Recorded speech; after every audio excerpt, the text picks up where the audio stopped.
And we're live. This is xpallodoc here, introducing Gennady Stolyarov II. I'm just reading off your about section here. He's an actuary, a science fiction novelist, independent philosophical essayist, poet, amateur mathematician, composer.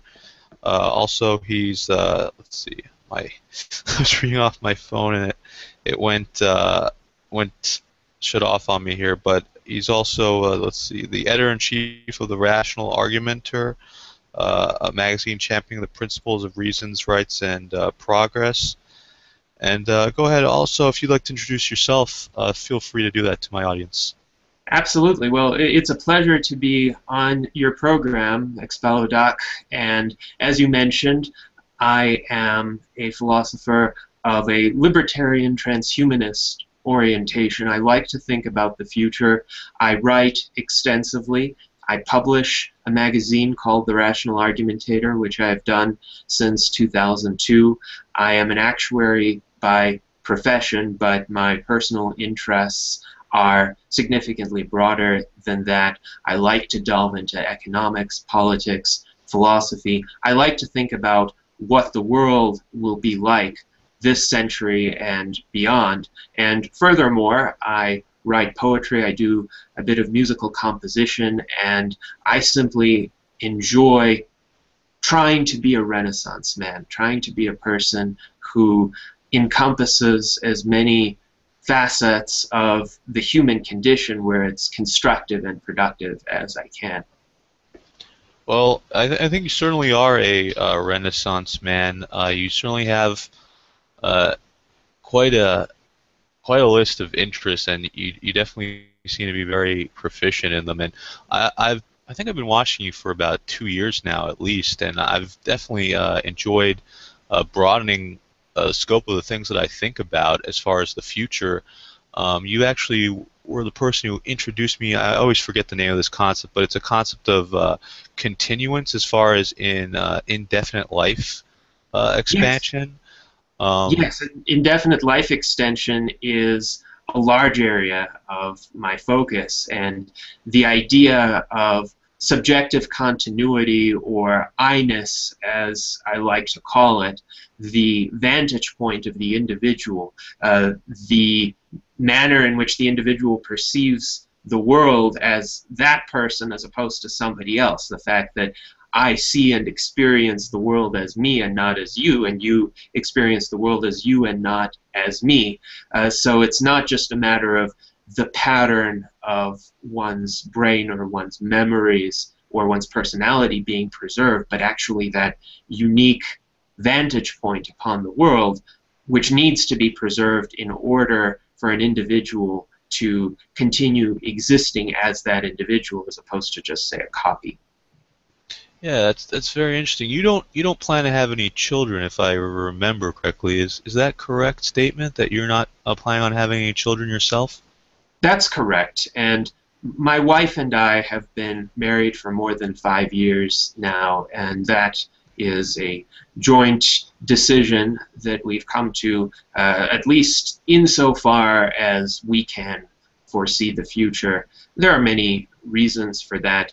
I like to think of Aubrey de Grey's argument as being very persuasive to me. Aubrey de Grey is a leading biogerontologist, researcher, opponent of senescence who wants to see senescence reverse through science and technology in our lifetime. So what he said was there are so many people who would be decent parents, who would be good at raising children, but he, Aubrey de Grey, is uniquely good at what he does, and that is the pursuit of the reversal of biological senescence and getting the world to be aware of that.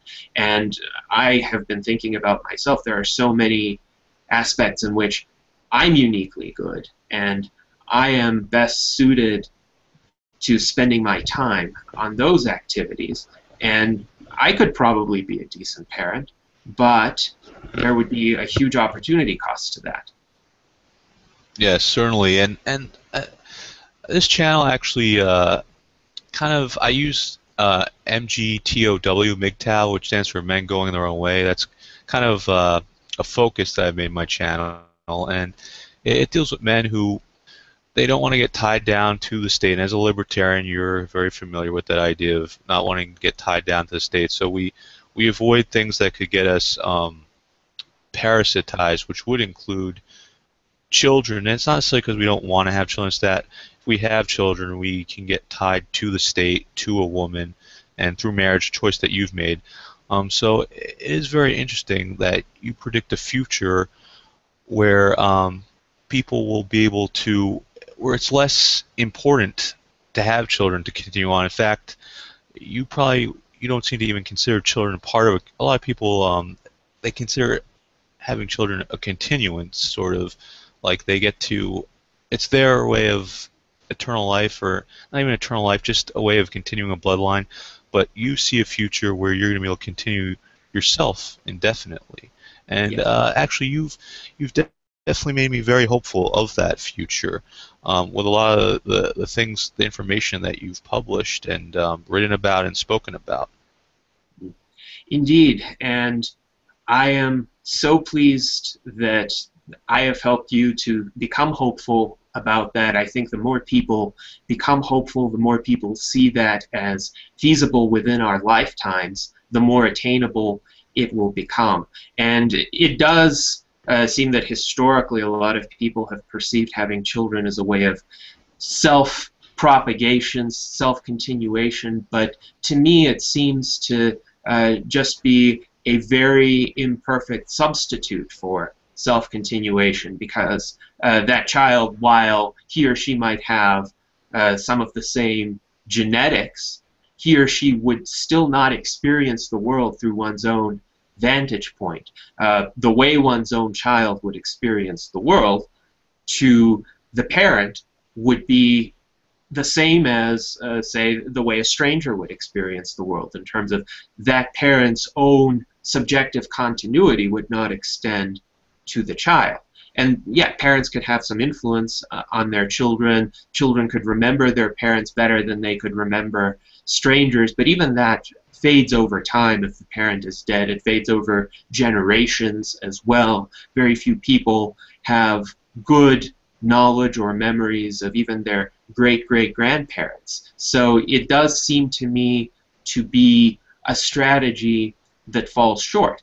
And that's not to say that I would criticize someone who chooses to have children. I am a libertarian. I support a live and let live attitude, and if people believe that the benefits of having children, however they might see that, are greater than the costs, including the opportunity costs, then I respect that choice. However, for me, I want a preservation of my individual self. And it seems to me, with the progress of science and technology that has been occurring in recent decades, and especially if we can continue to achieve the acceleration of that progress, then my own self-preservation would be a much better outcome for me.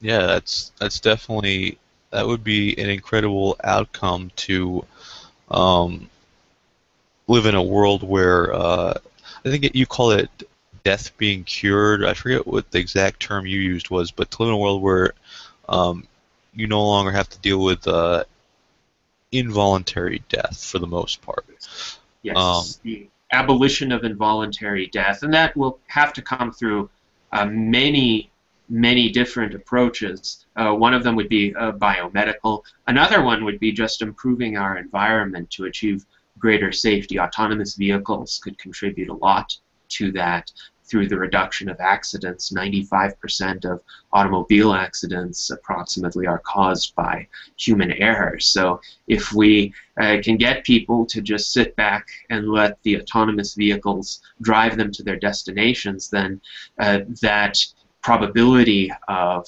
experiencing an accident will be greatly reduced, not to mention the fatalities due to drunk driving or texting while driving or any of those similar behaviors. yes. What do you think of, like, what are the biggest obstacles in our way right now? Would it be like patent law? Um, what do you think the biggest obstacles in our way are? Just like regulation? I Um, think Definitely institutional obstacles are huge in terms of, for instance, how the FDA has to review drugs and medical treatments, not just from the standpoint of safety, do they have significant harms that they could cause to patients that are unintended, but also from the standpoint of efficacy in treating a particular disease. And of course, that then depends on what the FDA defines as a disease. And unfortunately, biological senescence has not been recognized as a disease by the FDA, even though it greatly increases the propensity for all of those conditions that the FDA does consider to be a disease. So this is a mindset that really needs to be challenged and changed. I think the whole FDA review process is a great hindrance to progress in biomedical sciences. It can take 10 to 15 years to get a drug from the stage where it shows the first promising results in lab trials to the stage where it's actually available to the public. Patent laws are also another big impediment in the sense that they give a legal monopoly to essentially now the first person to file a patent in the United States, not even the first person to invent a particular treatment. And that, of course, creates very high barriers to entry to inventors, and it also skews the playing field in favor of established politically connected entities, typically multi-billion-dollar pharmaceutical companies. And while those do come out with some worthwhile drugs, there is often this kind of short-termist focus on getting a very slight incremental improvement or repatenting a drug that went out of patent, whose patent has expired, but now they've discovered a slightly different clinical application of that drug, so they can get a new patent for that and keep it out of the market, which inflates the price that consumers have to pay and, of course, prevents other innovators from coming in and trying to improve on that. So the institutional obstacles are big, but I think they're also tied in with the attitudinal obstacles that exist in our culture. This whole death acceptance movement, or even in recent years, the phrase death positive has been floating around. A lot of people either will make the argument that death is natural and somehow good, justified within a greater cosmic order, and oddly enough, some of those people are fundamentalist religious conservatives. Others are radical leftists, environmentalists, people who think that the natural way, whatever that means, is optimal. And then there are a lot of people in the middle who simply don't consider indefinite life extension or even life extension significantly beyond current maximum lifespans to be feasible. So in a sense, they try to rationalize their way toward accepting death because they don't think there's any alternative.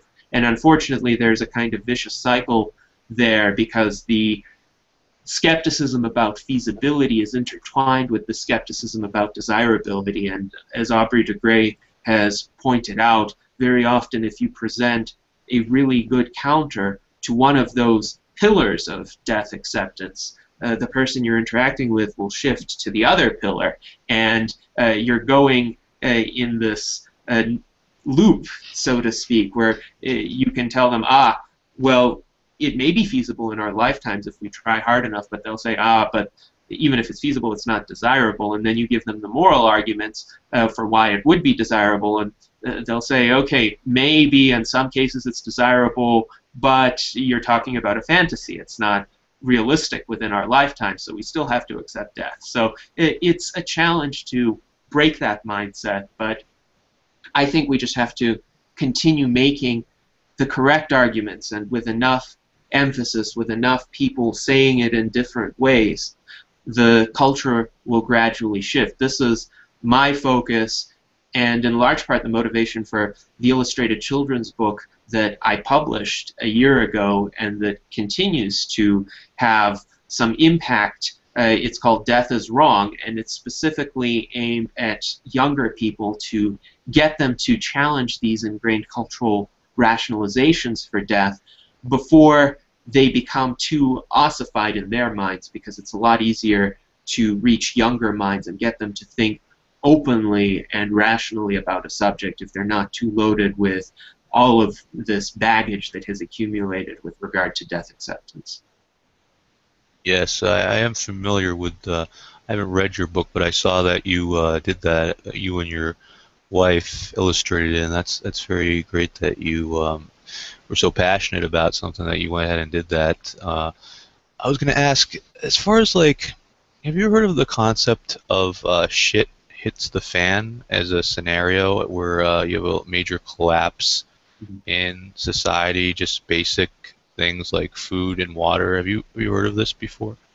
Oh, yes, I've certainly encountered that argument, and it's an argument that has been made from various strains of thought. You could have, say, the standard left-wing environmentalist making that Yes. argument, from Paul Ehrlich and the population bomb to Jared Diamond and his views of civilizational collapse. But also, even some libertarians have made that argument because they consider current monetary policy It, with expanding the money supply to be yes. unsustainable. Now, my view of this is, fortunately, I don't think that's a likely scenario, just from the standpoint of, well, first of all, I don't buy into Malthusian predictions. I think technological progress is the surest antidote to overpopulation, which just really means there are too many people for the available resources to sustain, but the available resources aren't a finite quantity. They're a function of human ingenuity. So if you can get more efficient ways of fulfilling human needs, then there's no overpopulation, even as the absolute population grows. And even that might level out, because the tendency has been for more prosperous countries to have lower birth rates. Because, interestingly enough, as people, let's say, obtain more opportunities, more ways of spending their time, they are less inclined to have children. Perhaps children cease to be an economic asset, as they were in an agricultural era, and become very expensive compared to other things that one could do. So the opportunity costs of having children are sufficiently large that on average in most countries that are developed, the birth rate is between 1 and 2 children per woman. Now, for the libertarian arguments, I will say, yes, inflationary monetary policy does a lot of damage. It creates boom and bust cycles. It can really damage the livelihood of a lot of individuals. But fortunately, it seems to me the force of technological progress is sufficiently powerful that the boom and bust cycles are just bumps in the road, essentially. Even with huge hyperinflations that have occurred in history, say in Weimar Germany or in Argentina or in the early post-Soviet period. I lived through a hyperinflation in Belarus in the 1990s of several thousand% per year. Overall, the technological capacity of humanity continues to improve, and a severe enough business cycle might knock a particular part of the world out of the race for technological progress for a few years or a few decades, but the overall trajectory is still one of improvement, and even in those parts of the world that have been ravaged by economic mismanagement, you still have emerging technologies penetrating. You still have mobile phones being nearly ubiquitous. You still have internet access growing. You still have life expectancy growing for the most part, even in the most blighted regions of sub-Saharan Africa. So that's good news in my view. And another piece of excellent news is since 1980, there has been a massive exodus out of poverty in all parts of the world, but really there are fewer people living in destitution now than has ever been the case before, even though the world population still continues to grow. So that is a very hopeful sign. Yes, indeed. And I was going to say, some people, this is not something I have, but this is something a lot of people, maybe not a lot, but some people who I associate with believe in the New World Order or something like it, and that either I don't fully understand how the conspiracy works, but I think it involves transhumanism and Yes. like maybe a virus being released and people wanting to get rid of like ordinary people like you and myself, and then leave the world to transhumanists. Are you encountered with any kind of versions of that or any fears like that? Well, it's certainly very difficult to avoid seeing that kind of rhetoric, and I know where it comes from. It comes from sources like Alex Jones and his InfoWars Yes, people like operation. Alex Jones Mm, and others. It's basically that humans will be gone, and it's going to be for the computers and for people who've uploaded their brains into computers, or people who have somehow changed themselves. So yeah, go ahead, continue your yeah, thoughts on that. it's funny because if there's any sort of conspiracy, I haven't been let in on it. Nobody has told me that it's happening. But furthermore, it seems to me that there is no way today that transhumanism could be entrenched in the halls of power when transhumanists really face quite an uphill battle to get mainstream acceptance, and that's not just from the general public, but from prominent public figures, politicians, public intellectuals, academicians. Those are, for the most part, not transhumanists, with a few notable exceptions. But I can't see how the current contingent of transhumanists, situated where they are in the general cultural and political landscape, could pull off this sort of conspiracy. Furthermore, the vast majority of transhumanists wouldn't support that kind of approach anyway. Most transhumanists will say that they are also humanists in addition to being transhumanists, and they don't want to replace human beings or undermine human beings. They want to enhance human beings, the ones who are currently alive. And really a great way to describe that is through the name Humanity Plus, which many transhumanists have embraced. And that is the idea we still retain all of our defining human characteristics, but we add to them. We get rid of the aspects that are harmful to us, bad genetics, for instance, or limitations on our lifespan, or limitations on certain physical abilities, and we give ourselves expanded abilities. But we aren't just hopefully creating our own successors who would replace us and render us obsolete. Even in research on artificial intelligence, for instance, most transhumanists will say the goal isn't to create an AI that will supplant humankind. If we create standalone AIs, they will be AIs that help humankind, and maybe we could exist in cooperation with them and symbiosis with them.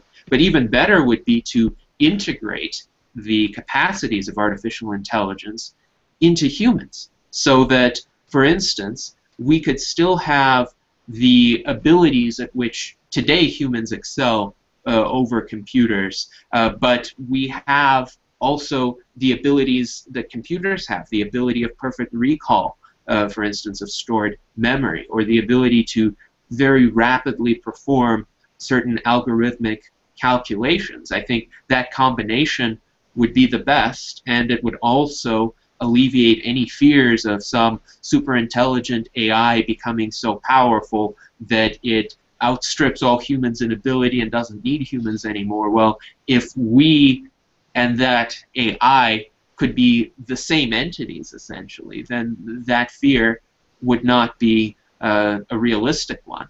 So I think the conspiracy theories are definitely overblown, and I think they misrepresent what transhumanism is about. Transhumanism is about helping people solve age-old problems, problems that have plagued human beings since they came onto this earth, ever since they evolved, and we found ourselves in a very hostile environment where nothing was guaranteed, nothing was particularly well adapted to our needs and our goals. And transhumanism is just a continuation of the millennia-long technological evolution of humankind, where we have gradually refined and adapted the Earth to be a more hospitable place. This is just the next step.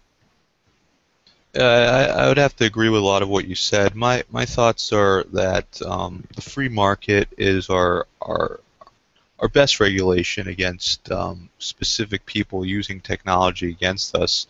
I don't know what a lot of these people solution would be to advancing technology, but I'm not a fan of Luddites or people being afraid of technology. I do see potential pitfalls in the future, but I don't see any way of avoiding them. I mean, with AI, I do see a potential for not necessarily Terminator, but basically a situation where humans get killed off. But I don't see a way of avoiding, if AI is possible, I don't see a way of avoiding that technology from being invented. I don't see a way of stopping progress without some totalitarian, horrible force. And even then, technology would move forward. So I just don't see a way of stopping it. So I think it's better just to work for freer markets, let people who are going to go forward with technology go forward with it. And it actually bothers me. I am for ethics with certain things like abortions and fetuses and things like that, but I'm for ethics through a freer market, through people entering into contractual obligations, for people worrying about their professional like their credit, their worth, their word, what their what's it called, their reputation points, if you will call it. I'm for it through that way, through a freer media that actually does its job, which would come about in the free market, bring things to people's attention. There certainly are dangerous things, like there could be, like, for instance, that was making dangerous viruses and wasn't being run properly, safely. But I think we can't stop technology. We shouldn't try to be Luddites, and that never works. That actually will cause more danger than safety.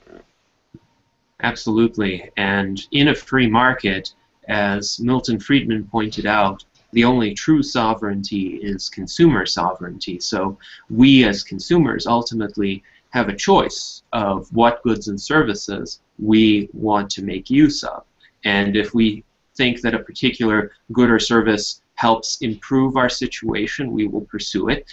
If we think it doesn't, if we are skeptical, if we are wary of some negative consequences, we might hold back until we see more evidence that something is safe or something will help us achieve our goals. And I think when you have a free market in goods and services, and you also have a free market in ideas and information, and people are free to communicate openly and honestly about goods and services, then you have this virtuous dynamic of consumer awareness and consumer selection driving progress forward. And I think that's another reason why a Terminator scenario is very unlikely. I don't think people, through their decisions as buyers and sellers, are going to engineer the apocalypse. It's not like an individual consumer is going to purchase a massive nuclear weapons system that could wipe out the planet, which, by the way, has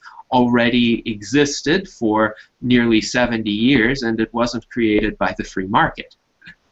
No. We are getting to a situation, though, where you know, maybe in the future, maybe 10 years, who knows when, 20 years, whatever, a person could have a 3D printer that could print out a virus or a nuclear weapon, or right out of the 3D printer. What do you think about things like that, how technology gives the individual basically the power to annihilate? Well, I do think technology is capable of significant hyper-empowerment of the individual, giving especially a creative, thoughtful, intelligent individual more influence over the broader culture and society than has been the case in the past. However, I still think it's the case that the kinds of individuals who are hyper-empowered by emerging technologies are not going to be moral monsters or mass murderers or destructive criminals. They're going to be more along the lines of creators, intellectuals, researchers, and in many cases they're going to work openly and in collaboration with others. And sure, every time there is a technological breakthrough, there is a possibility that some bad people might use it for nefarious purposes. But I think the balance of power will still be on the side of those who are responsible, because ultimately it's the same as the argument against gun control. If you have the right to bear arms, yes, some shady people are going to obtain weapons. But even if you don't have the right to bear arms, some shady people are going to obtain weapons. If you have the right to bear arms, a shady person walking in public with a firearm is going to be faced with the prospect of 10 upright citizens also carrying firearms who might respond if he were to do anything. So that creates a deterrent effect. And I think with any technology, this kind of deterrent effect is possible. If there's some rogue user of 3D printers out there, there will also be a network of people who want to use the same technology to protect human beings or to counteract those threats. And fortunately, it seems to me the more responsible people will be the earlier adopters, because I don't know of any era in history where technological progress or new capabilities were driven forward by somebody who thought, oh, I want to do a lot of damage to people. I want to design the next super weapon and sneak up on the world with it before anyone knows what's going on. Most often, the greatest breakthroughs are done by people who just want to drive the technology forward and find some application for improving the human condition. Most of those will be business people or academic researchers or enthusiasts who actually are very open about what they're doing because they want the recognition for that, and they might want to collaborate with other institutions. So in my view, that creates a counterbalance to that kind of rogue threat that admittedly a lot of people have talked about, but they've talked about it for many generations with every kind of emerging technology, and it hasn't materialized. All right. I can agree with everything you said there, and I'm gonna change the topic a little bit. It's basically the same thing, but as far as technology creating, have you heard of zero scarcity or very low scarcity Yes. created by technology? What do you think? When do you think we're approaching that now, or is a lot of our scarcity manufactured, or what are your thoughts on zero scarcity or very low scarcity? I think the era of radical technological abundance is definitely quite conceivable and I think attainable within our lifetimes. Now, is that going to completely eliminate all material scarcity? I would say there will still be some scarcity in some realms, but it'll be pushed back, and an increasing number of areas are going to be either free or virtually free to the vast majority of human beings. This has already happened with a lot of art and music online. It has even happened to written communications to a great extent, at least from the standpoint of consumers, readers' ability to access writings online.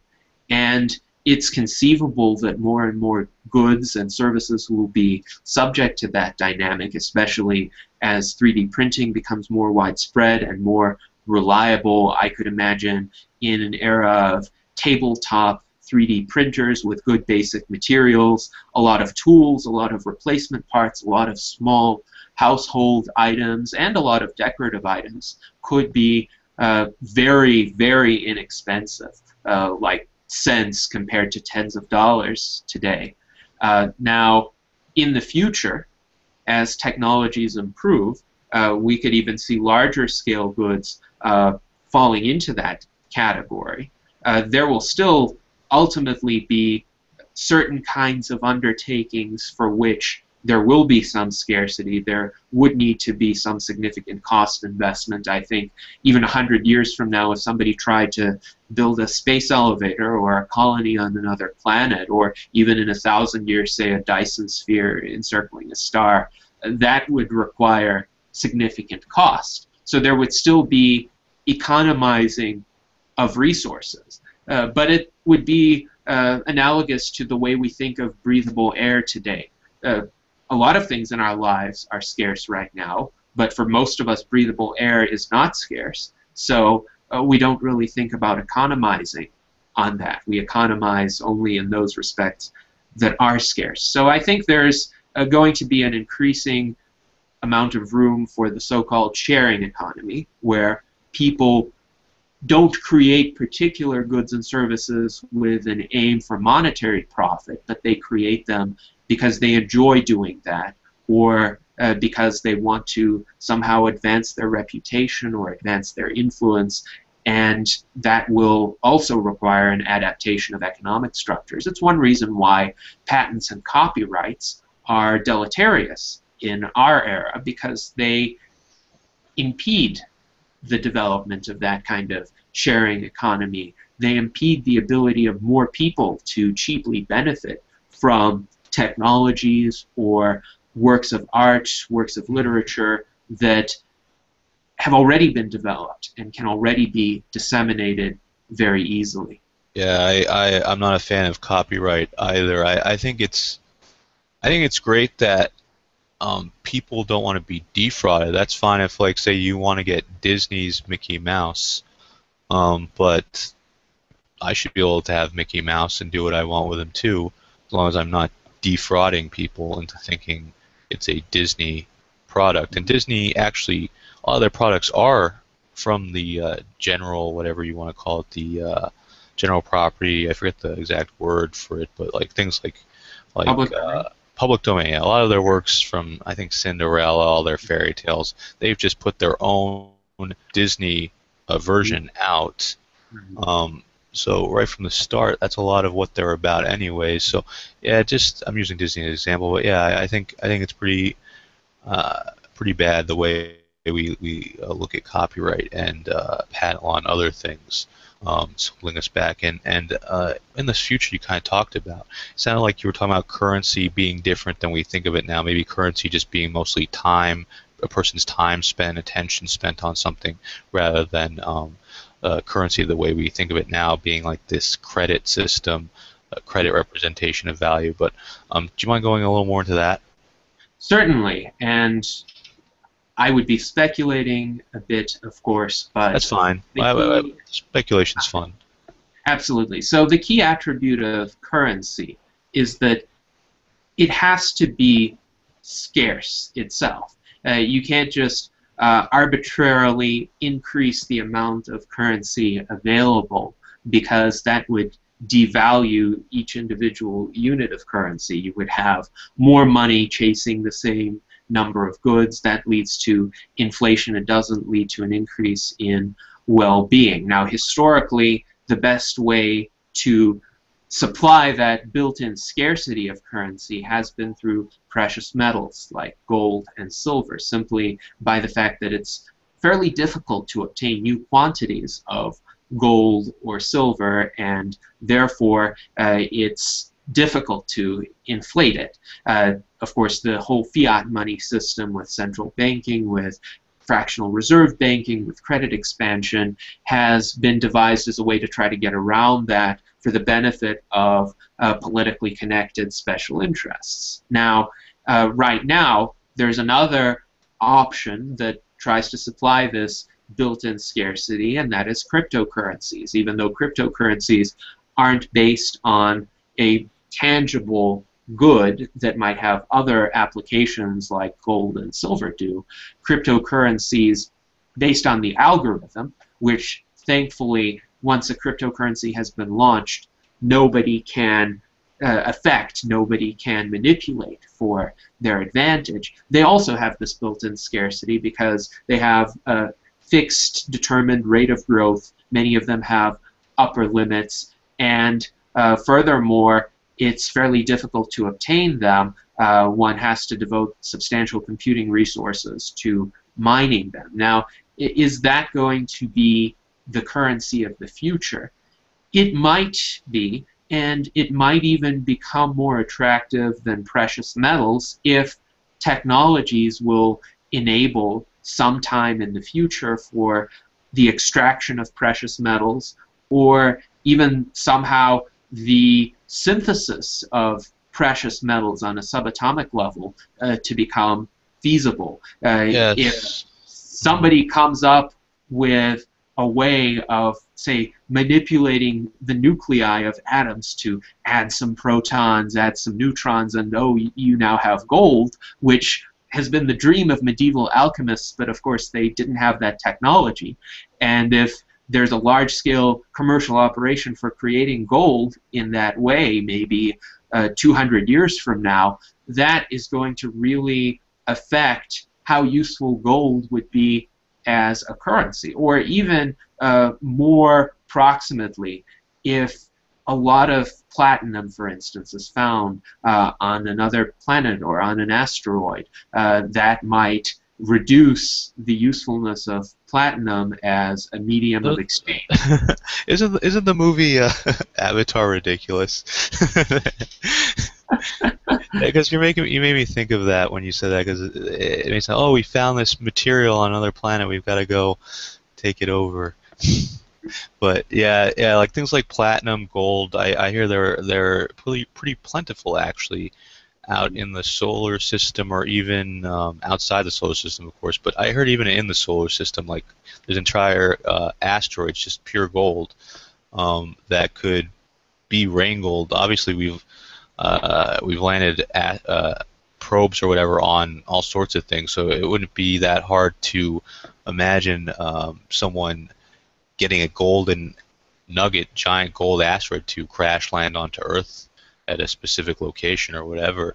So yeah, it's very interesting what you say. As far as cryptocurrency, do you have one specifically that you think may succeed? It's like obviously it's more speculation. You believe in Bitcoin, or you're kind of just watching them all, seeing what's going to happen in the future? I actually have slightly different perspective on them. I have an article called Cryptocurrencies as a Single Pool of Wealth.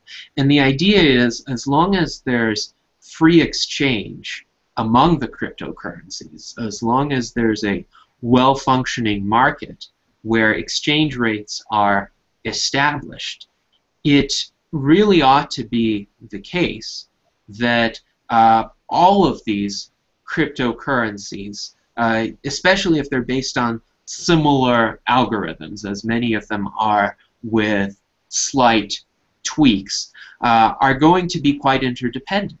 So really, even if, say, one cryptocurrency has a built-in scarcity, but then there are other cryptocurrencies that could be mined, it seems to me the value, the market value of any given cryptocurrency is going to be more a function of the overall scarcity of cryptocurrencies in general, how much mining effort is devoted to getting any of them.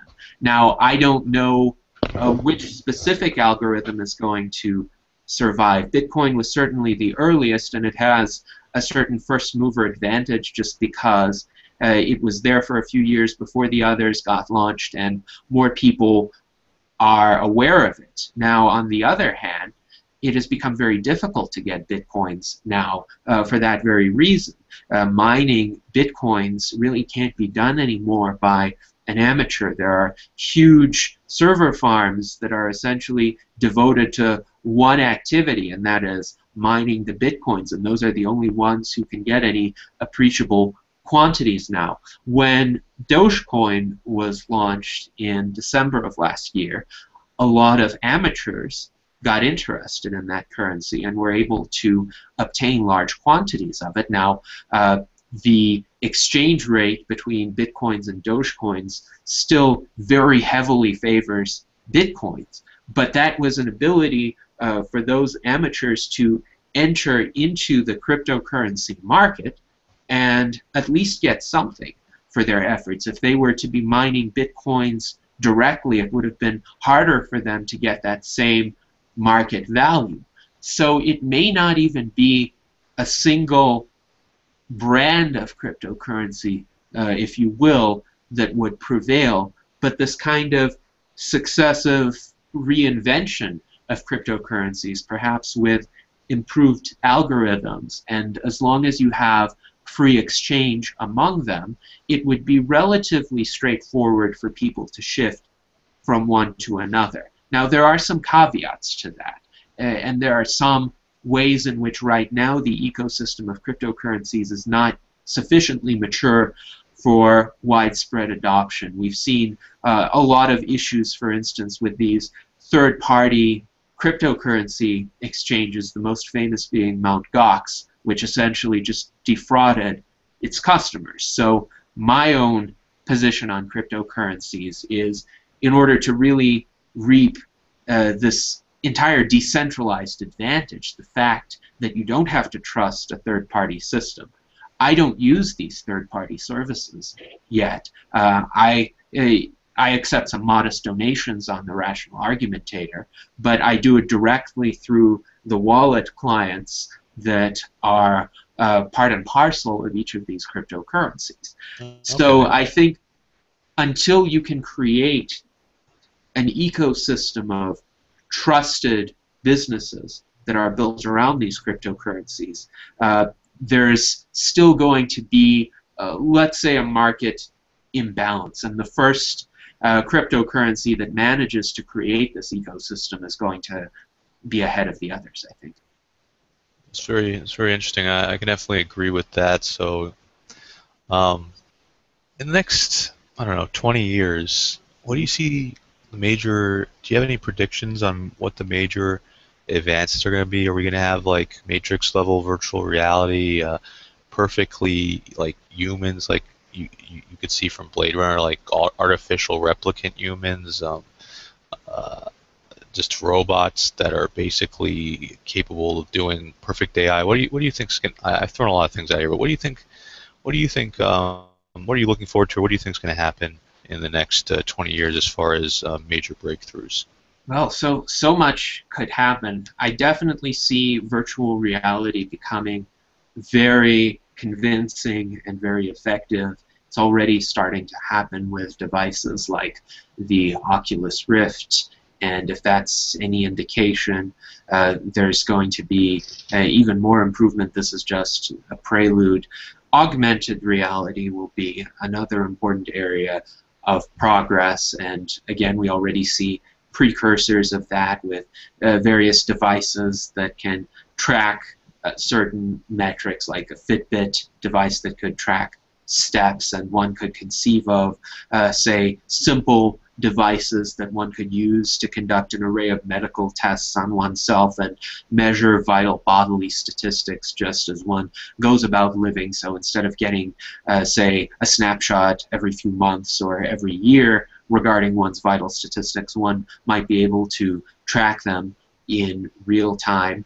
I think there's a tremendous potential for biomedical advances integrated with certain artificial technologies and electronic enhancements. For instance, brain implants, or implants that allow people to hear, or artificial hearts that might become better than organic hearts. Right now, there has been some progress in artificial hearts, and a recent breakthrough has been to enable the implantation of an artificial heart that's actually not designed to be taken out a few months later, not just designed to keep a patient alive temporarily until a replacement organic heart is available, but actually designed to function as a substitute. So maybe in 10 years, there might be hearts that are superior to organic hearts. Prosthetics could achieve significant progress to the point of becoming better than organic limbs. And furthermore, the development of artificial intelligence could result in effective autonomous vehicles that could navigate any road, perceive obstacles like pedestrians or objects in the road or animals and avoid them, anticipate the behavior of human drivers, as I mentioned that could save a lot of lives. I'm also hopeful because of the efforts of companies like Tesla and SpaceX that we could get fully electric cars essentially adopted universally about 20 years from now, and we could start creating colonies on other worlds. The Moon and Mars would, of course, be the first logical targets, but hopefully as the century unfolds, even more ambitious missions could be launched. And I think this could only be done if there is vibrant competition in those markets, if the example of innovators like Elon Musk, who are some of the early pioneers in this area, will spur on others to also try to do something similar or better. What do you think of someone like Bill Gates? He could have had a space company too, but you see what he's. I don't really fully understand what he's done with his money. He's some kind of charity thing. He seems very leftist. What do you think about someone like Bill Gates as opposed to someone like Elon Musk? And I don't know how we would consider someone like, I forget his name, the founder of Amazon. He also has a space company. Jeff Bezos, yes. Jeff Bezos. Like, what do you think of these different people and the ways the routes they're taking with their wealth? Like, go ahead, go into that a little. Sure, sure. I think Bill Gates, at least as far as my impression of him goes, isn't so much a leftist. I would call him a moderate. And I think he tries to focus on solving real problems. But Warren Buffett is a leftist, right? Warren Buffett? Warren Buffett, I think, is more so than Bill Gates. Because I see them like as together. Because didn't Warren Buffett put a lot of his money supposedly in, like yes, he gave a lot of his money to the Gates Foundation, and I don't really have a problem with the specific uses of money for the Gates Foundation. Like if they want to fight malaria or bring cleaner water to parts of the world or provide vaccines, I think all of those are good tasks. I don't think that you could only do that and achieve the kind of progress that we need to solve the age-old problems of humanity to get us to the next level. And I think it's important to also focus on extending the outer bound of technological progress and of the technological capabilities that are available in the present. In a sense, yes, you could supply a system to an underdeveloped area that provides them with clean water, at least for a while, if they're able to maintain it, if there's no political upheaval, if a warlord doesn't come in and mess it all up.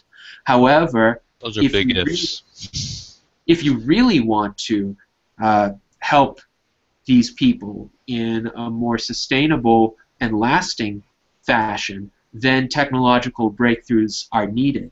And it really shows in, for instance, how far mobile phones have penetrated. These mobile phones were a luxury for only the super wealthy even 25 years ago, and then they were fairly unwieldy and failure prone. And now even some of the poorest people in sub-Saharan Africa have very good mobile phones by comparison, with color screens, with apps, with the ability to make very cheap calls. Even Kalahari Bushmen have been known to use these mobile phones to assist them in hunting and tracking their prey. So that kind of innovation really changes the whole dynamic of a particular society. It doesn't just say, oh, X is lacking for these people, so let's supply them with X, which has been the traditional paradigm of aid to these kinds of areas. But it says, if this tool is sufficiently cheap and widespread and abundant that these people could get it fairly easily, then they would be able to do things orders of magnitude more effectively than they could have otherwise done. And that will free up their time, that will greatly expand the resources available to them, that will give them the wherewithal to solve their own problems. So I think The Gates Foundation is fine insofar as the specific things it's doing, but I think there needs to also be an emphasis in facilitating these technological breakthroughs. And for a while, you could carry people on that kind of aid, but over the long term, if you want to see entire regions lifted out of poverty and becoming themselves engines of economic growth, you're going to need the emerging technologies to be pushed. Well, I certainly agree, and I know a lot of what you're probably trying to do is get this information out there for especially whether it be wealthy people or people in charge of government money or whatever, so that they can make better decisions as far as what major projects, Manhattan, whatever they're called, just these major products that they undertake, so they can undertake something that would help people more than, say, something else might. I think we got a lot of our priorities screwed up in a lot of these different areas. Um, Even the Absolutely. areas that sound like they would be good, something like cancer, a lot of times it just ends up being spending that money buying people who have cancer better hotel rooms or something like that. A lot of money wasted, not being put into the right places. Mhm. And I agree. I think there is a misplaced focus right now. I see actually the greatest misdirection of resources being spent on the warfare state. Billions upon billions of dollars are spent essentially on trying to beef up the military capacities of what is already by far the most powerful military in the world, more powerful than that of all the other countries combined, and spending more on the military than all the other countries combined, and yet there is such a powerful pressure group for continuing to pour money down that particular hole that it doesn't stop.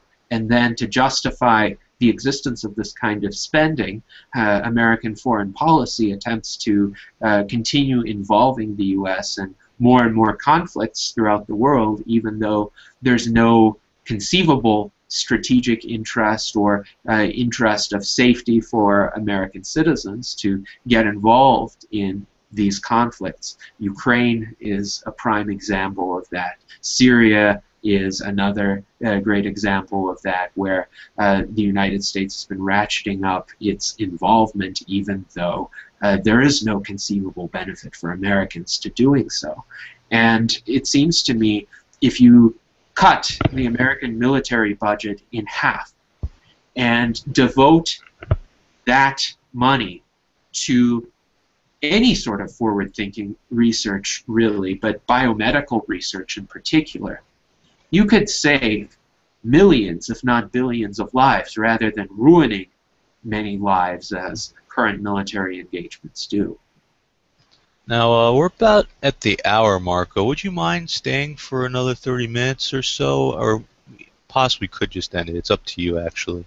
Well, if you have more questions, I'll be happy to answer. Yeah, certainly, certainly I do. I was gonna, I didn't really announce this hangout, but I do have some viewers. They're enjoying it. One of my viewers, Zane Warsame, said, "This man is awesome. You should give us more heads up on interviews." And then someone else, uh, Misogyny Man, he basically explained why I didn't give a heads up on the interview. It's because I was burned in the past. But Harby87 says awesome guest, and that they are aware of Aubrey de Grey's work. Uh, Excellent. so yeah, definitely people are enjoying what you have to say right now, and I don't have questions turned on in the Hangout, so I'm just basically reading off the Hangout live page. But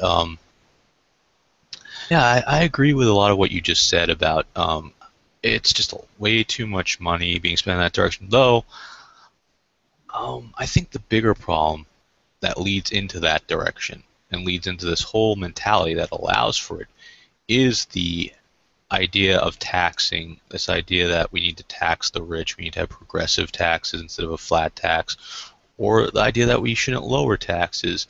I think this whole idea is what leads into this glut of money Mhm. that's being spread around, and welfare is basically the excuse for it. And then a lot of it will go to corporate welfare, which corporate welfare is going to include war, because the corporations, they both directly employed and then indirectly employed making the products, researching it. It's a very easy job to be someone like, if you get the contract for billions of dollars, uh, you're pretty much on easy street at that point over at these different companies that many of us are familiar with. They all have military contracts and different contracts with the government, not just military. Um, and I think the big way to stop war spending is actually to stop this idea that the government needs to progressively tax us, that the government should even tax us all, or at least tax us less, and this idea of welfare. Because a lot of the people who are on welfare like to point out war, but I know that you're going to get more war with a bigger state. Every time you're going to create a bigger state with welfare. So I know that the focus needs to be on shrinking the government, not necessarily specifically war. Point out war as a consequence of big government. I'm not saying that you're not someone who wants to shrink the government, because I know you are. I'm just giving my view on what the Mhm. focus needs to be on that. Um, Certainly. but we're And definitely in mhm, agreement that it's ridiculous the amount of money they spend on the military. yes, and corporate welfare definitely ties into the massive military spending.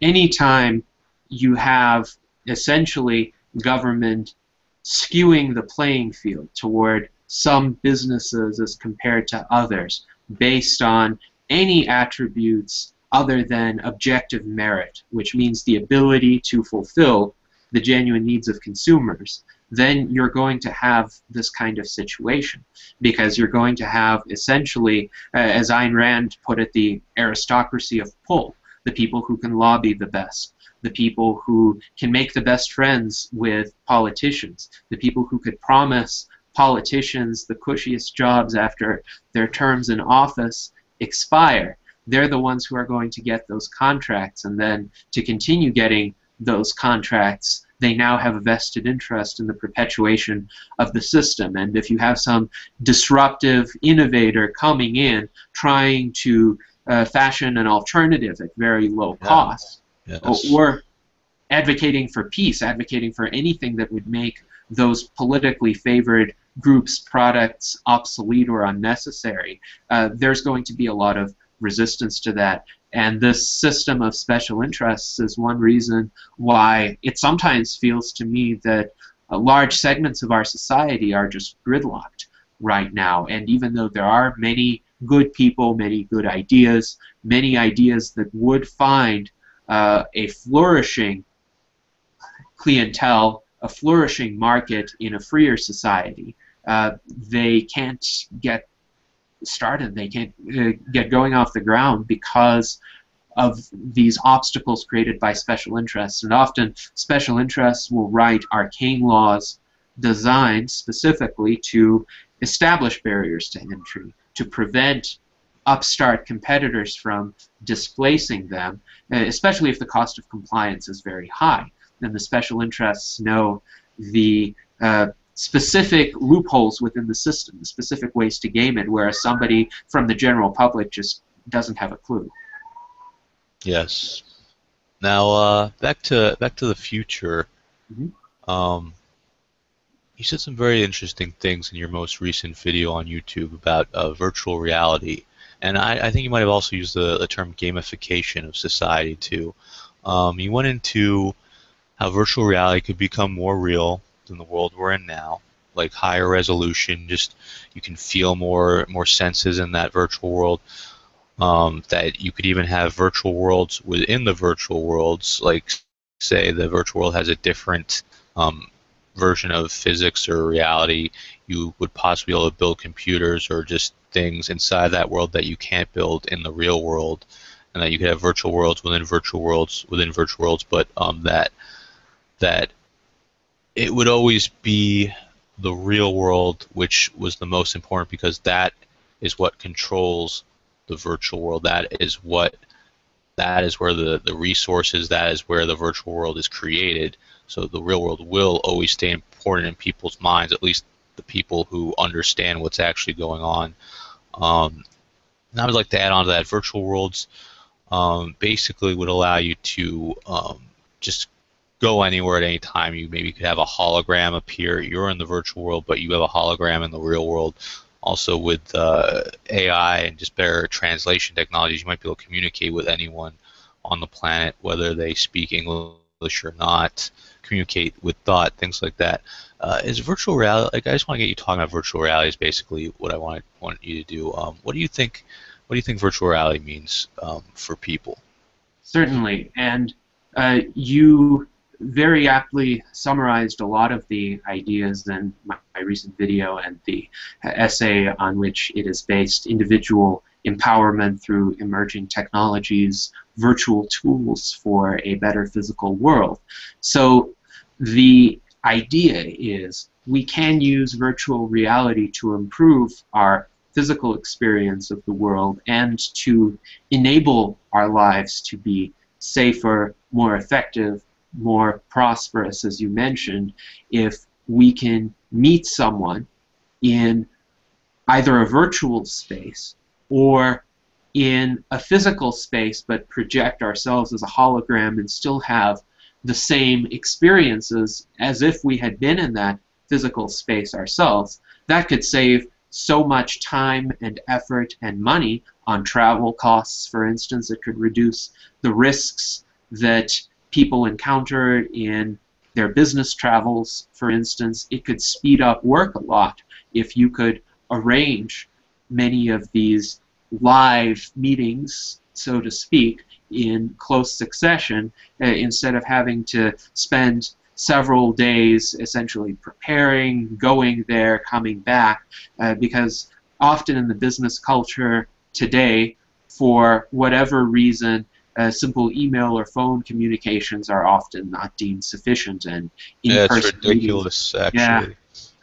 yeah, in-person meetings are still heavily emphasized. So I'm thinking if a lot of people think that gives some sort of added edge, some sort of added effectiveness, whether or not they're right, if you have that virtual technology, you could facilitate those meetings that would be very convincing, very efficiently, without spending thousands of dollars on travel costs. Also, I think businesses should jump on that because it reduces the risk to their employees, and that means lower chances of any sort of workers' compensation occurring. So there's a great incentive for virtual technologies to become mainstream. Also, I think helping people experiment with various insights or with various functionalities. This is already an ability that's very much made possible with certain particularly immersive computer games. Think about Minecraft as a good example, where you could build large structures, you could build pretty much anything you could conceive of within the parameters of that world, which are slightly different than the parameters that our laws of physics would allow. And that definitely gives room for human creativity that could be refined in that way and then applied to the physical world. I think it's really important, though, and you pointed out this aspect of my thinking, to always try to connect the virtual experience back to the physical world in some way. At the very least, an understanding that it is still dependent on the physical world, and it is still dependent on very objective physical prerequisites being met. So I like to think of the best future of virtual worlds as being one where people can go into virtual worlds and out of virtual worlds and take some aspects of those virtual worlds to help guide their physical lives, make their physical lives easier to live, more efficient, more informative to them. But at the same time, the primary focus, I think, should always be on the physicality, because whoever controls the physicality is going to control everything. That Kind of like Lord of the Rings. Whoever has the uh, I'm not familiar actually with the quote, but it's one ring controls them all type situation. But yeah, in this case, yes, the server could just be shut down. Boom, the virtual world's gone. If so, you always have to pay very close attention to the the real world, what needs to be done in the real world to create all of the virtual worlds. So yes, you can't just disappear. At least the people who matter can't just disappear into this virtual world, forgetting the real world. The real world always has to be at the forefront of thought, even if you're not spending much time there. But yeah, we bring a funny proposal. You could be in the virtual world, but technically be in the real world interacting with the real world at the same time from the virtual world. So there's that. Um, And there would definitely be interrelationships and, again, ways in which the virtual world could enhance one's ability to interact with the physical world. As I mentioned, if you could have live readings of vital bodily metrics at all times, then you'll know, for instance, if you might be at oh risk of a heart yes, attack occurring sometime yes, soon, you so did you might mention that. get treatment. Yeah, I wasn't even thinking of it that way, but yeah, there's that the virtual coming into the real world, like you're seeing things, like you have a chip in your mind or whatever, you're wearing glasses or whatnot, and you're seeing things that aren't real, virtual things while you're in the real world. Like you're seeing, oh, I may have a heart attack in 5 hours. I better get to the hospital now, or Mhm. oh, I'm getting hungry. This is the good time for me to eat right now if I want to have optimal health, or oh, I didn't chew that well enough. My digestion is not that good right now. I better chew a little better next time. Just different little programs you could turn on that could help you. But I was kind of thinking about how the hologram thing, where you could have a perfect hologram, or you could be controlling a robot that you feel sensorily through, as if you are that robot, and you are in your virtual reality is technically you being in the real world. So I was talking about that as well. To change the subject again and bring it back to what we began with, your concept of I-ness, your concept that certainly, where do you think clone technology is going before I go fully into I-ness? Do you think Sure. that we're going to be able to, like, you will be, in the next 20 years or so, you'll be able to make a perfect clone of yourself, or maybe a clone of yourself that is better than you? Do you think that's going to be available sometime in the I don't know if you can call it the near future, but within the next few decades, next couple of decades? As far as I'm aware, with current cloning technology, the kind that was used to create Dolly the sheep and other cloned mammals, there is still some genetic difference.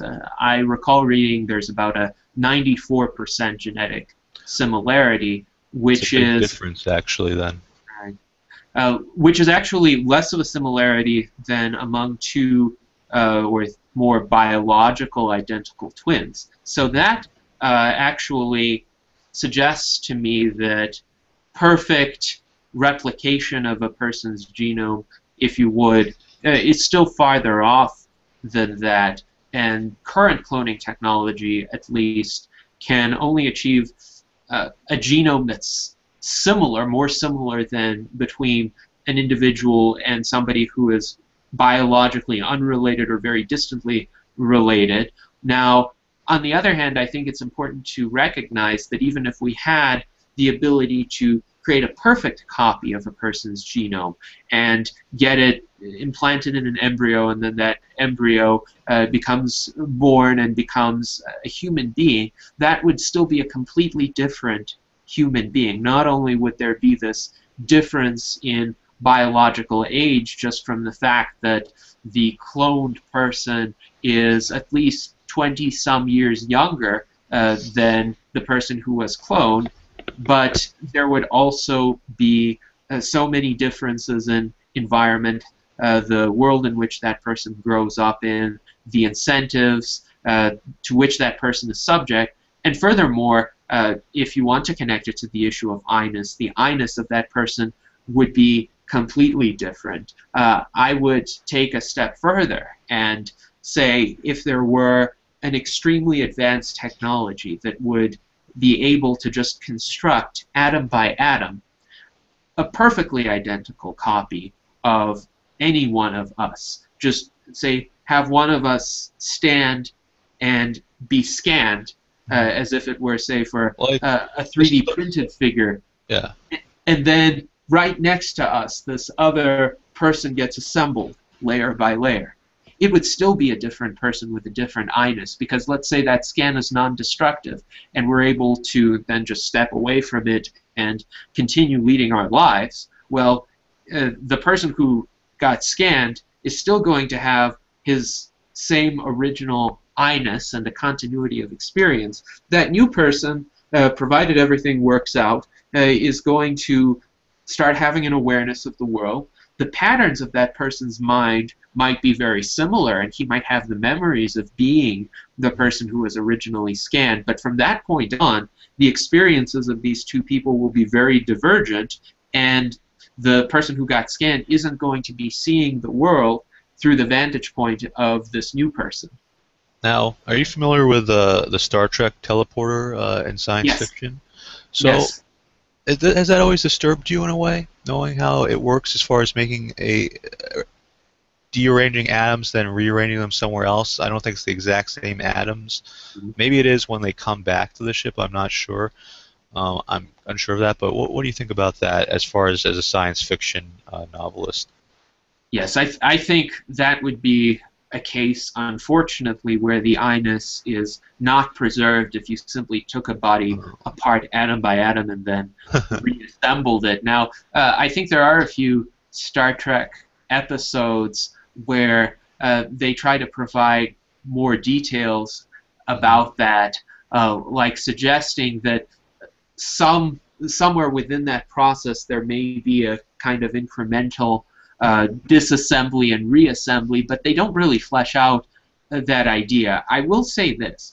If, for instance, I were to lose one atom right now, or even a lot more than one atom, losing skin cells, for instance, that would not affect my subjective continuity because the general structural integrity of the organism remains, and you can incrementally replace parts as long as the whole structure and the processes that it makes possible continue to exist and continue to operate. So it's conceivable that over a longer span of time, for instance, you could replace one organ, you could replace even a heart with an artificial heart, you could start replacing biological neurons with artificial neurons, and conceivably you could maintain some sort of I-ness, some sort of continuity, even if the end result is an entirely artificial kind of life form, say with artificial neurons completely replacing the organic neurons. But if it happened over the course of 50 years, then each individual neuron would have been integrated into the overall structure and would have perpetuated it. Of course, the key is to have those artificial neurons be both structurally and functionally so similar to the biological neurons that they be able to respond to the world in exactly the same way. Now, I'm going to ask you a question you may find offensive. It deals with I-ness, and you don't have to answer. Dealing with death, I'm sure you have loved ones who have died, whether it be a grandparent or who knows who. I don't know all the details of your life. Have you, as a person, someone who thinks about death and defeating it, or whatever we want to call it, and thinking about I-ness as well, have you thought about either reanimating the dead or somehow bringing a person back to life? Well, it's an interesting question. It actually, it has been raised for some time. One of the early, I would say, proto-transhumanists. Let me interrupt you for just a moment. Continue your thoughts, but also talk about I-ness as well with this concept too. Sure. But go ahead. Sure. So one of the earliest proto-transhumanists, even though the term didn't exist then, was a Russian thinker. His name was Nikolai Fyodorov. He lived in the late 19th century, and he actually talked about trying to achieve not just indefinite life extension through technology, but also eventually becoming so advanced that you could just bring back everyone who has ever lived, essentially reconstruct them atom by atom.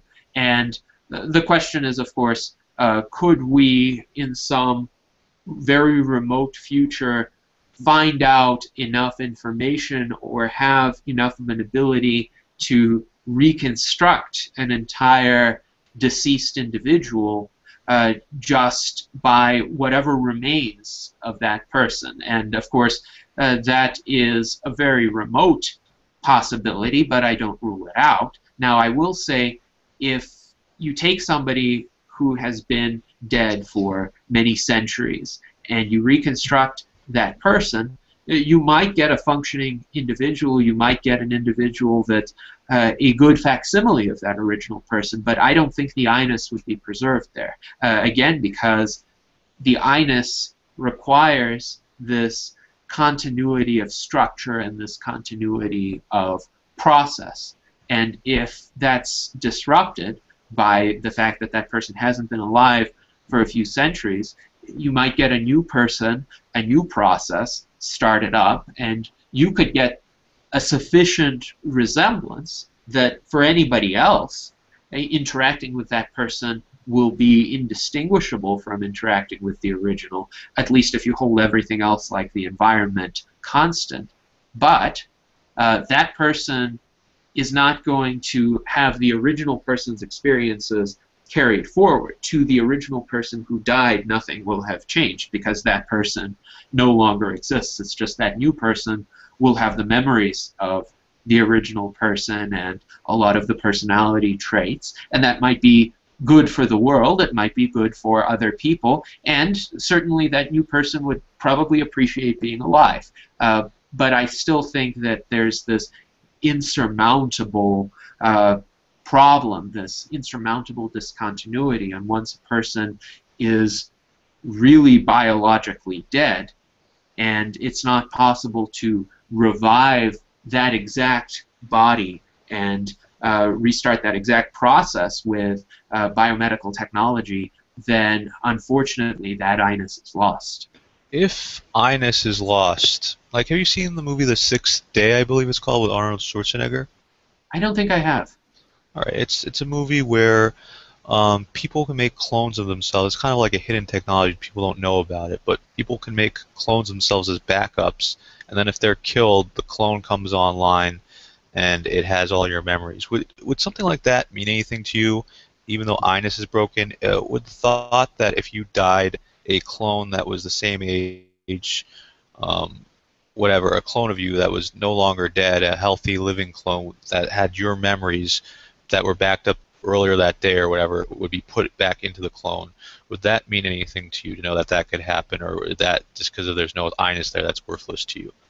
Well, I would say it would be similar in kind to either having children or leaving some sort of legacy through one's work, say one's written work or artistic work, in the sense that that would preserve some content about oneself, maybe some significant content about oneself, but the fact that that I-ness is not there still means it's a different person. So one might take comfort, in a sense, knowing that something one has done or something one has valued and pursued will be carried on. But again, what I'm trying to achieve is, in my view, much better, which is continuing the same I-ness. Yes. Yes. And the way I look at it is you're avoiding that dread with that abrupt stop. Because there certainly is an incremental, even in I-ness, there certainly is an incremental change, but there's not a abrupt change in that person's life path where they're on their deathbed or they're being killed and they're not being brought. Like, obviously, with enough technology, you could be killed in a car crash, and I think, according to your I-ness, you could be preserved if that body, with most of the atoms the same. I don't know if you've mathematically determined a level that would break I-ness, but if with most of those atoms the same, even with like some new organs put in, you would still maintain the I-ness, even if the person had been dead maybe for 24 hours or however long technology allowed someone to be brought back at that time. But it seems like you're trying to avoid that abrupt stop in a path, in a life path. Is that correct? Yes, yes, I think that is correct. And everyone's body undergoes incremental replacement. Everyone's minds evolve over time. Just as we experience more aspects of the world, our thinking may develop in some ways. I think this continuity of the path, this continuity of awareness, the fact that I still have the same vantage point upon the world now as I did when I was 5 years old. And not only do I remember what I experienced as a 5-year-old, though that's not that's Sure. neither a necessary nor sufficient condition for I-ness, but I directly experience the world. Now, the content of my experiences may be different, but there's a connection there. Now, if you have a temporary discontinuity, so to speak, as long as it's not a complete discontinuity, there's some hope that the I-ness might be preserved. There's a very interesting set of experiments that are being undertaken. I believe it's at the University of Pittsburgh by a surgeon who is essentially taking in trauma victims and would put them into suspended animation under certain conditions where they're essentially plunged to very low temperatures at which the rates of biological decay, if you have a life-threatening injury, are much lower, and they would even evacuate certain bodily fluids like the blood of the person. So clearly there's no circulation going on while these surgeons are trying to repair the wound, and then they put the blood in, they warm up the body again, and they reanimate the body. And interestingly, they've done that with various animals already. So it's possible to essentially restart that life process, so to speak. But I think one of the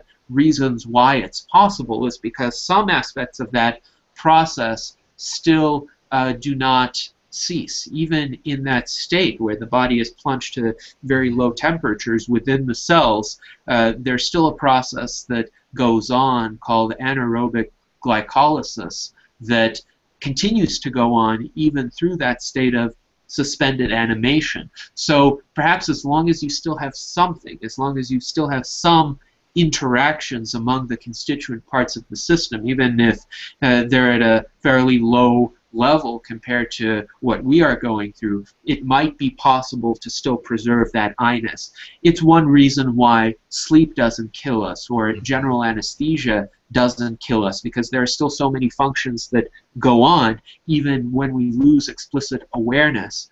So I would say it's that link, it's that ongoing process that needs to be there in some way, shape, or form. And of course, I'm not a medical expert, and you mentioned some sort of mathematical threshold. I haven't really determined anything like that. My conclusions stem from more of a conceptual, philosophical contemplation and trying to posit certain thought experiments like the one I presented, Yeah. where I asked, well, what would happen if an identical copy of me were just generated beside me? Well, clearly that person wouldn't have the same I-ness as I would, and then it wouldn't matter if I were also destroyed, because my I-ness wouldn't magically transfer over to that person just because my physical body has been obliterated. Some people think that way. Some people do philosophically think that way.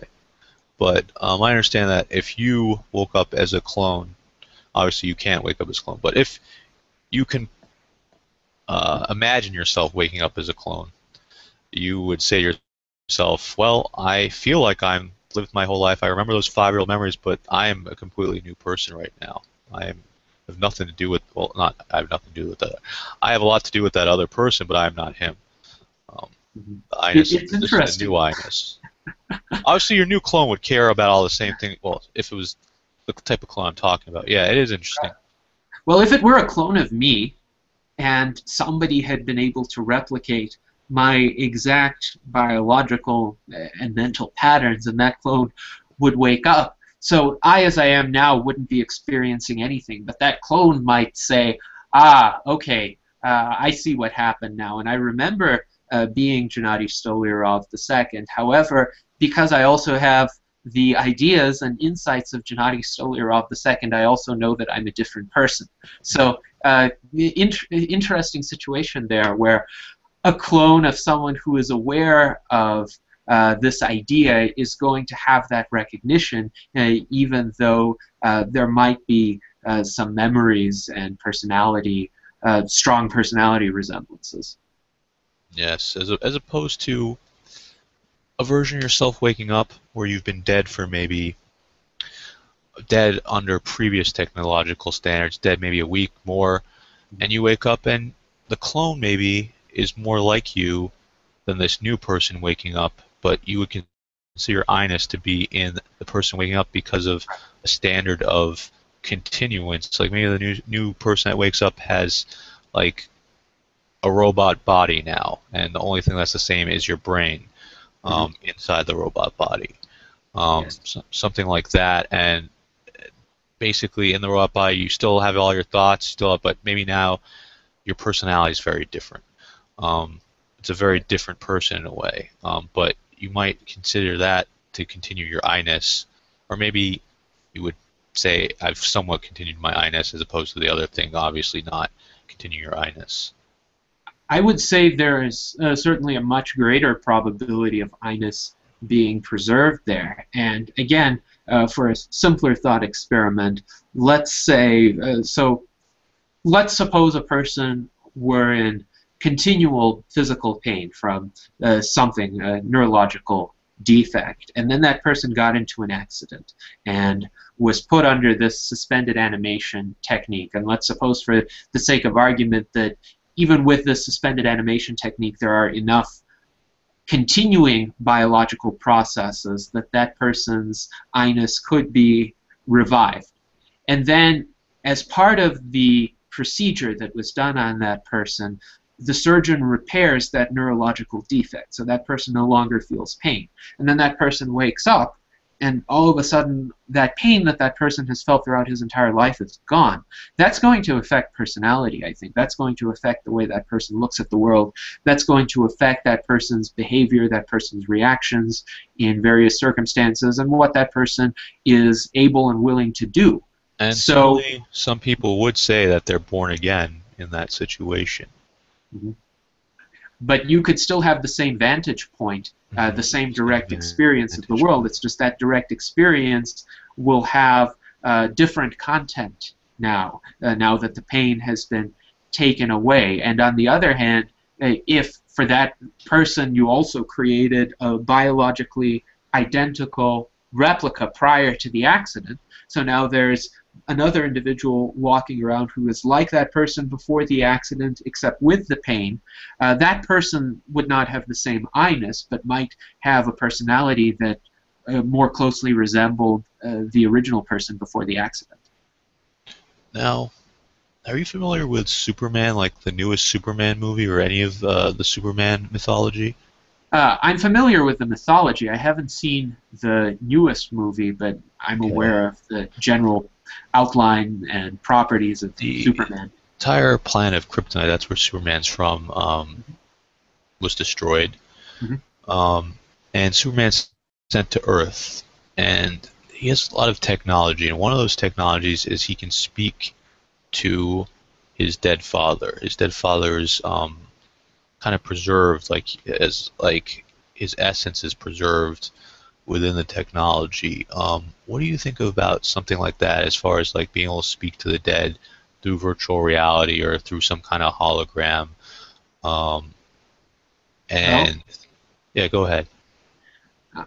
I mean, it's conceivable that someone could program an artificial intelligence to draw on a vast repository of information about a person and either take from that information a typical response that that person would have had to a particular situation, or extrapolate it in some way. It would require a very capable AI.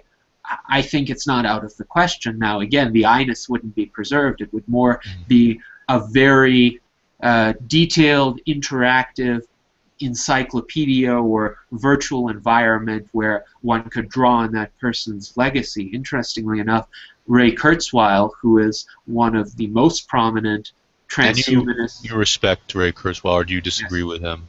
Well, I think what he's trying to do is he's trying to essentially bring back as much of his father as he can. So his father was a composer, also a great intellectual who died early. He died at the age of 58, and Ray Kurzweil gathered a lot of memorabilia, a lot of writings, a lot of his father's works, as much detail as possible. And he's trying to eventually create an artificial intelligence that would simulate his father. And I think a simulation is definitely feasible, technically. I don't think his dead father is going to be aware of what Ray has done if Ray is able to achieve that. Now, on the other hand, could that simulation, if it's sufficiently detailed and structurally sufficiently similar to a human brain, be self-aware? Maybe. I don't think it's out of the question. And if you have a self-aware AI, then our entire legal system is going to have to change to recognize that and to treat such an AI as a person with rights as opposed to just a machine. So that is definitely possible. It's very interesting. I would Treating definitely a AI as a I don't know if you treat it as human, but giving it rights. Mhm. And it's again a question of structure, because if you have, say, an AI that's more analogous to Data from Star Trek, where it has its own standalone body, it can move around, it has functions that are very analogous to our human functions, and you can interact with it in a similar way to interacting with a human being, it would be a lot easier, I would say, for a legal standard of rights to develop for that entity. If you have it just running in a computer that's like a standard desktop computer today, except a lot more powerful, then that would be a much messier issue, because then questions would arise such as, if you turn off that computer, or if you run a different process on that computer, are you interfering with the I-ness of that artificial intelligence? Can that artificial intelligence do anything for itself, like obtain its own resources, obtain whatever it needs to survive, or is it entirely dependent on humans for maintenance? That would be a much trickier case. So I think a general guideline for future AI research would be mostly focus on developing specific AI rather than general AI. AI that helps in doing specific tasks like operating a vehicle or performing surgery, where there's no question of sentience. But if you do develop a general AI, which I think is definitely a worthwhile research path, but try to do it in some way that the general AI is capable of being an autonomous, rational, self-sustaining entity, as opposed to being wholly dependent on human beings. That way you don't have a scenario of slavery. You don't have a scenario where these intelligent entities would become resentful and try to rebel against humans and try to harm human beings. I think if you treat any sentient entity well, it's a lot more likely to treat you well, as opposed to considering you an existential threat. Now, I'm going to end off with some final thoughts here about slavery. Being such a freedom-minded person, what made you... I actually talked to you before the broadcast about this, but I was going to quickly mention it. What made you get married, considering the power your wife could exert over you,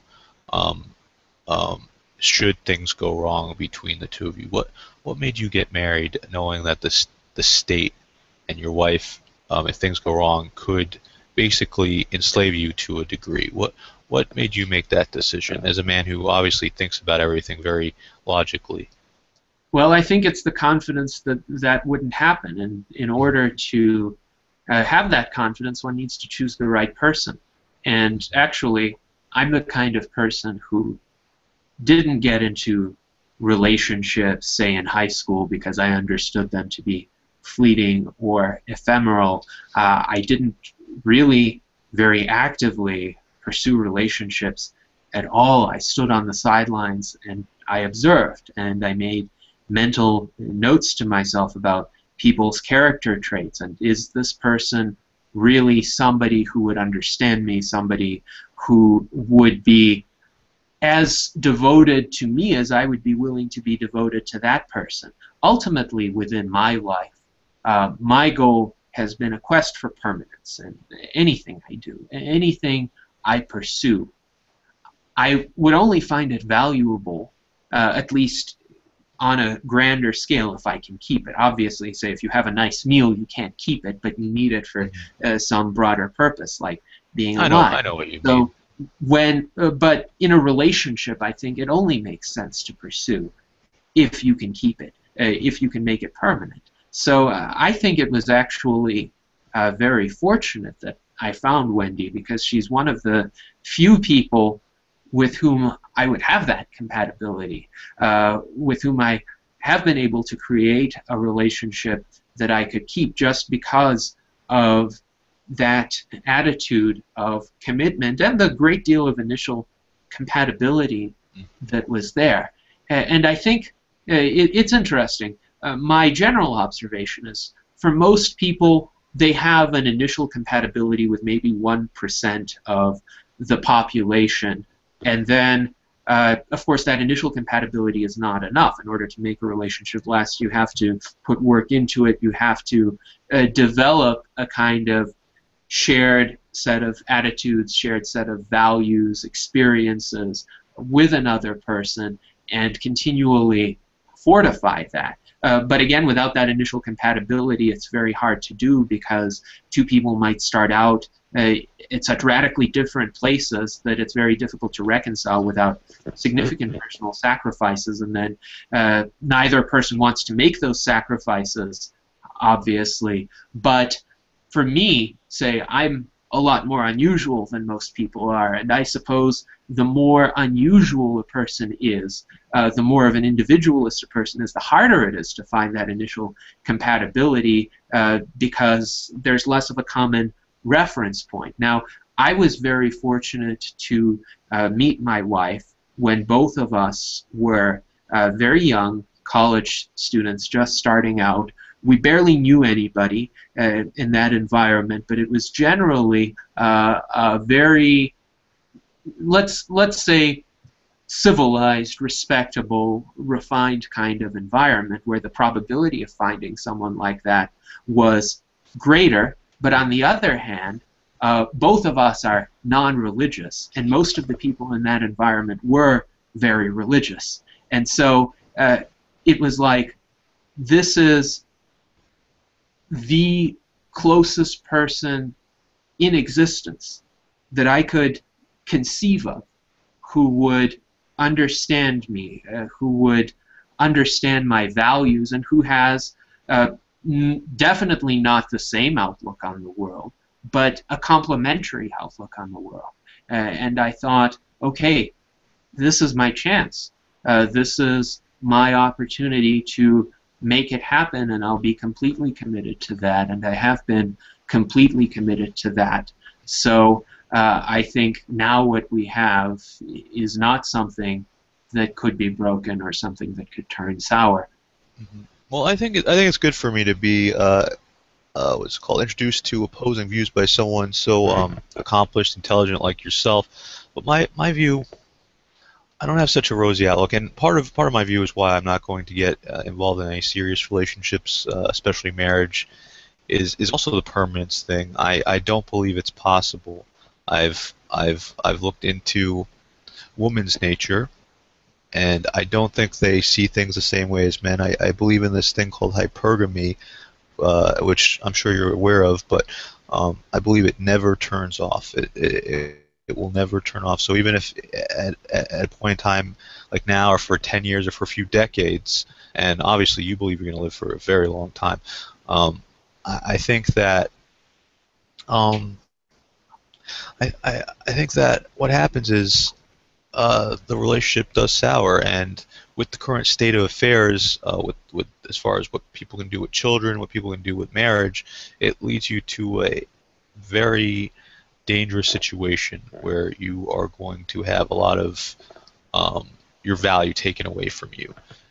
And as far as technology is going forward, I think it's only going to further this process of making a marriage more of something you really shouldn't get into, as far as with virtual reality, with robots, with alternatives to companionship. Um, I see some very big changes going forward in the future. Um, and personally, I view marriage as very outdated.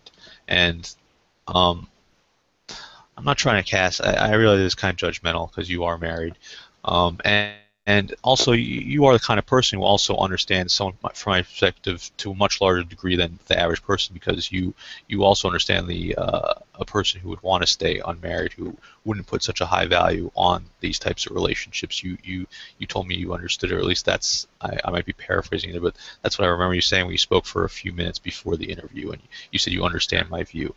Sure. What do you think And about what I've just said?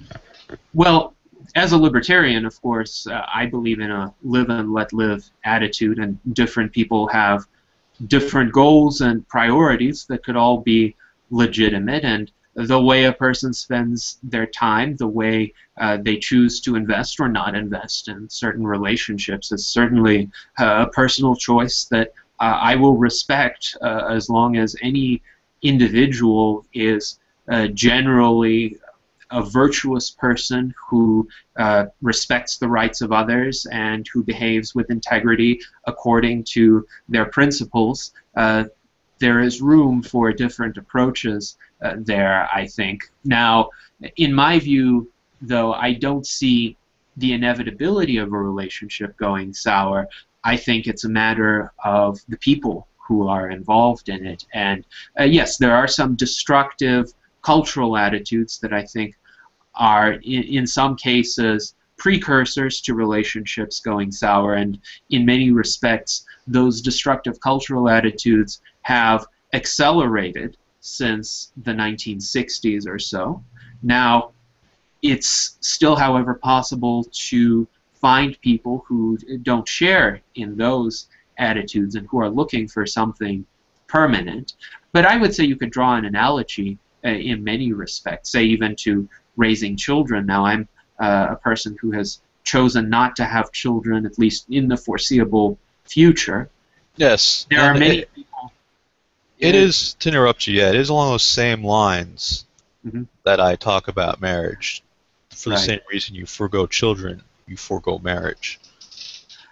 And there are many people who make a different choice from the one that I have made, and they choose to have children, and they choose to raise them, and they do a good job at it, and at least they profess to enjoy it, and most likely some of them do enjoy it, even though there's a lot of hard work and a lot of stress and a lot of cost involved in that. So it's a question of where one perceives that trade-off as being, whether the benefits are worth the costs or the risks. And for some people, their children don't turn out well, even in spite of their best intentions. You could have a good parent, but bad peer influences on the child, and the child becomes, say, a gangster or a layabout who doesn't really either respect the parents or make anything worthwhile of his own life. So I would say that's an analogy to relationships going sour, and there are negative cultural pressures for both kinds of phenomena to happen. But on the other hand, I think ultimately it's within an individual's control how a particular situation turns out. So I do have, I would say, confidence in the ability of a determined individual to make something like that work if that individual finds it worthwhile, if that's within that individual's priorities, and if it isn't, that's fine too. That person could devote his energies to another series of undertakings that could also be quite beneficial and good. All right. And any final thoughts for my viewers?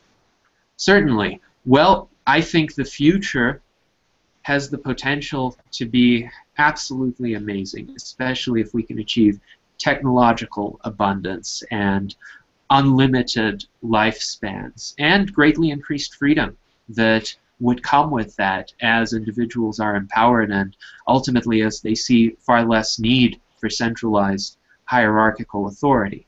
Now, in order to do that, however, we should focus, one, on surviving as much as we can in order to see that future, and that does require taking certain precautions in life and treating oneself well and pursuing not just long-term objectives but short-term objectives of health and safety.